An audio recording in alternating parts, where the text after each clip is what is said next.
Hi, this is Kim Newlove, host of the Pharmacist Voice podcast.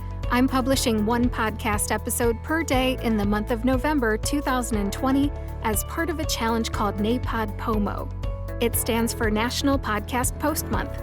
November is National Podcast Post Month, and the goal of the challenge is 30 podcast episodes in 30 days. Today is Sunday, November 29th, 2020. 29 down, 1 to go. Most of my episodes this month have talked about my new online course, Pronounce Drug Names Like a Pro. You can find it at kimnewlove.com or visit thepharmacistvoice.com and click on the store button. What I want to talk about today is reconciling some differences about drug name pronunciations and share some thoughts and feelings I had when I developed my course. I've been both looking forward to and dreading this episode since I first started talking about Pronounce Drug Names Like a Pro on my podcast. I want to talk about the word reconcile before I go any further. When I say reconcile, I'm talking about the verb meaning to accept something unpleasant. Take, for example, when a morbidly obese person goes on the American TV show The Biggest Loser. On the show, contestants need to make good diet and exercise choices. Otherwise, they won't lose weight. They listen to a trainer who knows how to help them on their journey. Contestants are forced to accept the unpleasant reality that they are obese because they made some bad diet and exercise choices.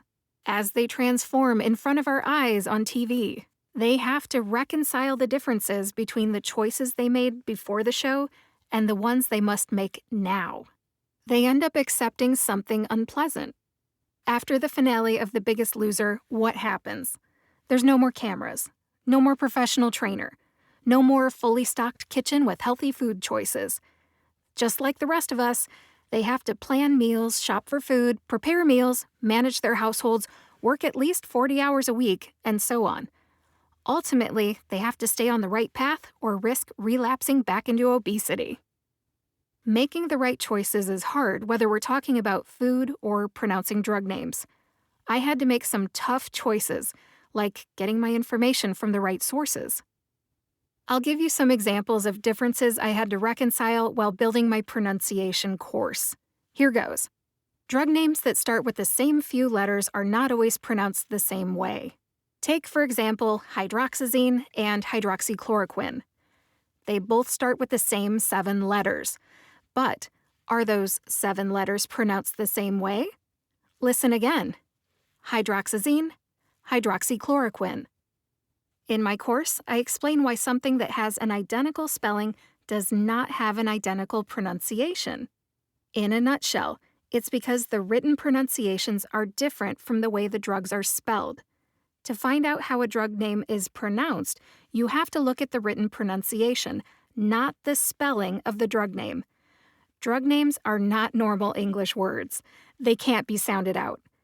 Knowing where to separate the drug name into syllables and how to pronounce those syllables are explained in the USP Dictionary Online.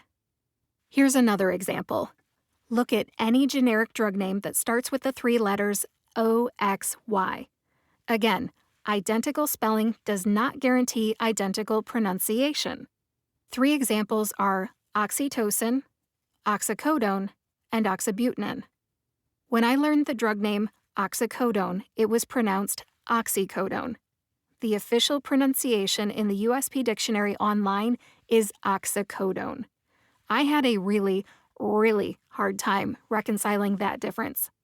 I thought, how is anyone supposed to know this stuff? Everyone says oxycodone, right? Or do they? That's when I looked up some of the pronunciations out there on the internet. As a voice actor, I have a list of pronunciation resources. Some are computer-generated, others are crowdsourced, and the rest are someone's best guess or possibly the real thing. No matter which one I use, I don't know where they're getting their information. They don't talk about it when they say the drug name. Neither did my professors in pharmacy school. I never really stopped to think about the source until I created a pronunciation course. Back to my example, oxycodone.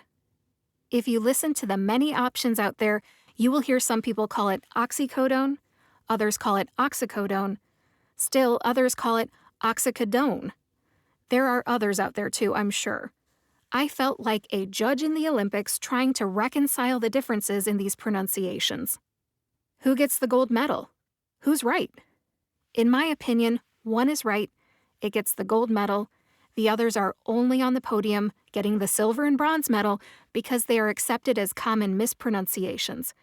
Put another way, they are commonly accepted pronunciations. Now, this was hard for me.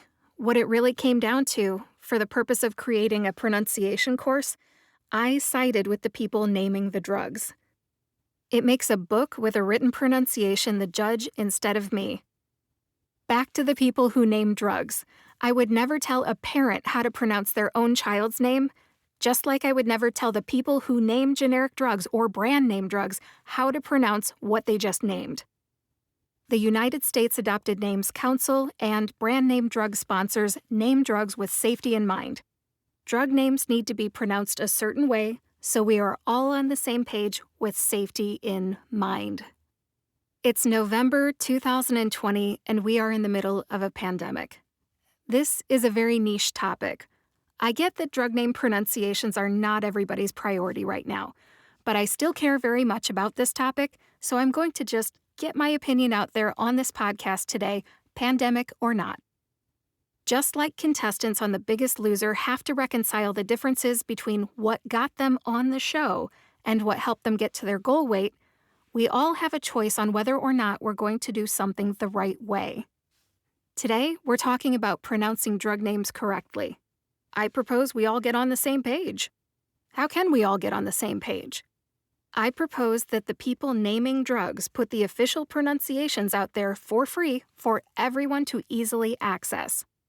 The official pronunciations for U.S. adopted names are in the USP Dictionary Online, but there's a price tag. $348 per year is the subscription fee for an individual user.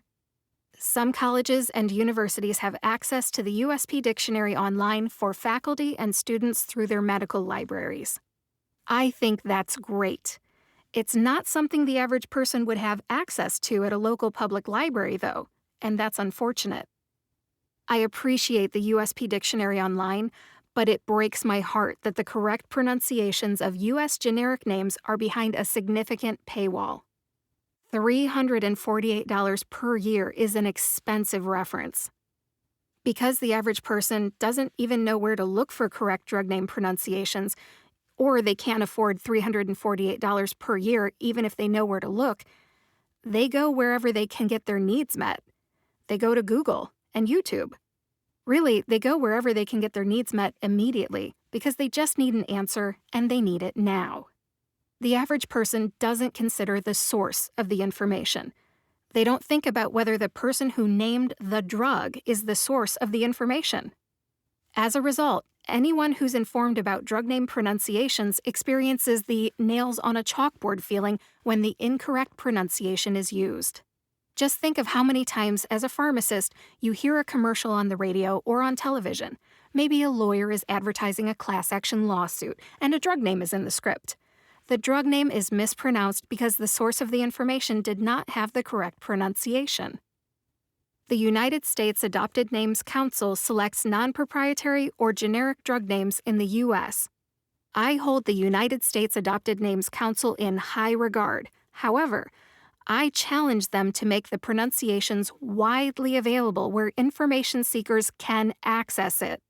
Until then, the average person will continue to mispronounce drug names, and the people who are informed will continue to have the nails on a chalkboard experience. On a similar topic, there needs to be a way to get the word out about brand name drug pronunciations as well. Reading drug names is not like sounding out words, whether they're brand name or generic names. If drug name pronunciations are not provided by the people who name drugs, both brand and generic, what's at stake? What's going to happen? Miscommunications? Safety issues? Criticism? Maybe some loss of trust? Frustration? All of the above? Just look at the reporters who were trying to get the word out about bamlanivimab this month. Eli Lilly and Company posted the pronunciation of the drug name on Twitter, but is that where most people look? I would have looked on the company's website. Others might have looked somewhere else. So there's also a question of how do we get the word out?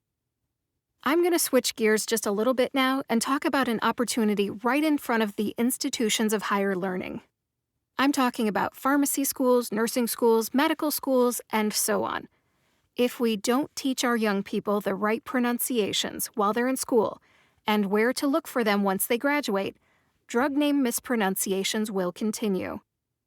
I love the quote, "Give a man a fish and you feed him for a day. Teach a man to fish and you feed him for a lifetime." Professors, please teach your young people how to fish. Teach them how to pronounce drug names when they are young, and they will be able to do it for their entire careers. As a pharmacist who's also a voice actor, I have to throw out a helpful offer. If there is ever a comprehensive pronunciation resource created for drug names, I want to be part of that project. I sincerely care about pronouncing drug names correctly. Pronouncing drug names correctly gets everyone on the same page and improves safety. Before I wrap this up, I want to pose a question. Do people mispronounce drug names because they are rewarded by no one challenging them? Think about it. If you have teenagers in your home and they do something wrong, but you don't confront them about it, are they going to change? Maybe you have hungry teenage boys like I do. They're always eating something. If they don't put their dishes in the sink, like I want them to, and I don't call them out on it, they get away with it, right? By not confronting them, the behavior does not change. They go unchallenged. They think it's okay to keep dirty dishes laying around. It becomes a bad habit. So, my question is, do we develop bad drug name pronunciation habits because we go unchallenged? Uncorrected? Maybe. Isn't it time that changed? The next time a drug comes out and you personally do not know how to pronounce it, I want you to think about it and make a good choice. Don't go for the junk food. Go for the good choice. Find out how to pronounce it from the person who named it, or at least vet your sources carefully. Just because someone's out there saying a drug name on the internet doesn't make it right. Let's wrap this up. When I first started this podcast episode, I talked about reconciling some differences about drug name pronunciations and some thoughts and feelings I had while developing my course. Thank you for listening to me talk about the differences in spelling versus pronunciation, the expensive paywall separating information from the average person, my proposal that colleges deliberately teach drug name pronunciations, and considering my question about mispronunciations being bad behavior that's rewarded because we don't challenge our sources. Tomorrow will be my last episode of the 30-day NaPodPoMo challenge. Join me tomorrow for that final episode. Then I will return to my regular schedule of releasing one episode each Friday, starting with Friday, December 4th.